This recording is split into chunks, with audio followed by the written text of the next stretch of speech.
Every morning, millions of people do the exact same thing. They stand in front of a mirror, reach for a strip of fabric, and carefully tie it around their neck. Some wear it to work, some to weddings, or job interviews. For many, it's simply part of getting dressed. Almost no one stops to ask why. Because if you really think about it, a necktie is a strange thing. It doesn't keep you warm. It doesn't protect you from the weather. It has no pockets, no buttons, no practical purpose at all. And yet, for hundreds of years, it has remained one of the most recognizable pieces of clothing in the world. So why has generation after generation continued wearing something that seems to do almost nothing? The answer isn't found in a fashion magazine or a tailor's workshop. It begins hundreds of years ago, during one of Europe's most devastating wars, and the story that followed would transform a simple soldier's scarf into a symbol recognized almost everywhere on Earth. At first glance, a necktie doesn't seem unusual. It's so familiar, so ordinary, that we rarely give it a second thought. But imagine trying to explain it to someone who had never seen one before. You tell them that millions of people willingly wrap a long strip of fabric around their neck, every single day.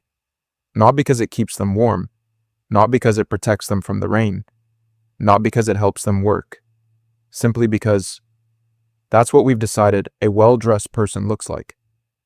It's a curious idea. Shoes protect our feet, coats shield us from the cold, hats once protected people from the sun, the weather, and even falling debris in crowded cities. Almost every piece of clothing we wear today was created to solve a practical problem. The necktie is different. If it disappeared tomorrow, our lives would hardly change. Nothing would become more difficult. Nothing would stop working. And yet, for centuries, people have continued to wear it in courtrooms, boardrooms, weddings, and some of the most important moments of their lives. That raises an interesting question. If the necktie serves almost no practical purpose, why did it survive when so many genuinely useful pieces of clothing disappeared? The answer isn't fashion alone. It's a story shaped by war, power, identity, and one decision after another, made across nearly 400 years of history. To understand why millions of people still wear a necktie today, we have to go back to a Europe that looked nothing like the one we know now. At this point, and it would be easy to say that the necktie was invented by Croatian soldiers. In fact, that's exactly how the story is often told. But history is rarely that simple. Long before the modern necktie existed, people had already been wrapping cloth around their necks for centuries. The ancient Romans wore a piece of fabric known as the focale. Some soldiers used it to protect their necks from the rough edges of armor. Others wore it for warmth, or simply for comfort during long campaigns. Centuries later, across Renaissance Europe, fashion introduced elaborate collars, ruffs, and decorative neckwear that became symbols of wealth and status. So the idea of wearing something around the neck wasn't new at all, but none of these garments became the necktie we recognize today. They belonged to different cultures, served different purposes, and disappeared as fashions changed. The modern necktie has a much more specific beginning. Its story wasn't born in a royal palace or inside a tailor's workshop. It emerged during a period when much of Europe was being torn apart by one of the longest and most destructive wars in its history.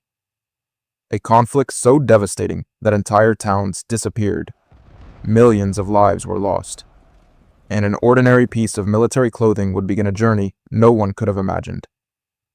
That war was the 30 Years' War, and at its center rode a group of soldiers from Croatia. The 30 Years' War began in 1618. What started as a religious conflict inside the Holy Roman Empire quickly spiraled into one of the largest wars Europe had ever seen. Kingdoms formed uneasy alliances, old rivalries resurfaced, and armies marched across the continent for decades. Entire villages vanished, famine spread behind advancing soldiers. Disease claimed as many lives as the fighting itself. For ordinary people, there were few places left untouched by the war. Among the many armies moving across Europe, one group earned a reputation for courage, speed, and discipline. They were Croatian cavalrymen, recruited from the frontier regions of what is now Croatia. These light horsemen became valuable allies of the Habsburg Empire. Unlike heavily armored cavalry, they relied on mobility. They moved quickly, scouted enemy positions, carried out surprise attacks, and often operated far ahead of the main army. But there was something else that made them stand out. Around their necks, they wore colorful pieces of cloth. Some were made from coarse linen, others from finer fabrics, depending on rank and circumstance. The cloth could help secure the collar of a military shirt, offer a little protection from dust, or simply distinguish one soldier from another. It wasn't worn as a fashion statement, it was practical military dress. Yet on the battlefields of Europe, it became one of the most recognizable features of the Croatian soldiers. By the middle of the 17th century, France was becoming the cultural center of Europe. Its royal court influenced everything, from architecture to language to the way people dressed, and at the center of it all stood a young king. Louis XIV, later known as the Sun King. His reign would last more than 70 years, making him one of the longest ruling monarchs in European history. But Louis wasn't simply a king, he understood something powerful. People didn't just obey royalty, they copied it. Every garment he wore, every hairstyle, every piece of jewelry could become the next fashion across Europe. So when Croatian cavalrymen entered France wearing their distinctive neckcloths, they attracted attention far beyond the battlefield. The French admired the look. Soon, members of the royal court began wearing similar scarves, not because they had fought in war, but because the style carried an air of confidence, prestige, and military honor. The French even gave it a new name, la cravate, a word widely believed to have been inspired by croire, the French word for Croat. Over time, the practical military scarf began to change. Tailors experimented with finer fabrics. Silk replaced coarse linen. Knots became more elaborate. Decoration became more important than function. What had once been worn by cavalrymen riding through mud and smoke was now appearing in glittering royal palaces. And because the French court set fashion for much of Europe, the cravat spread astonishingly fast.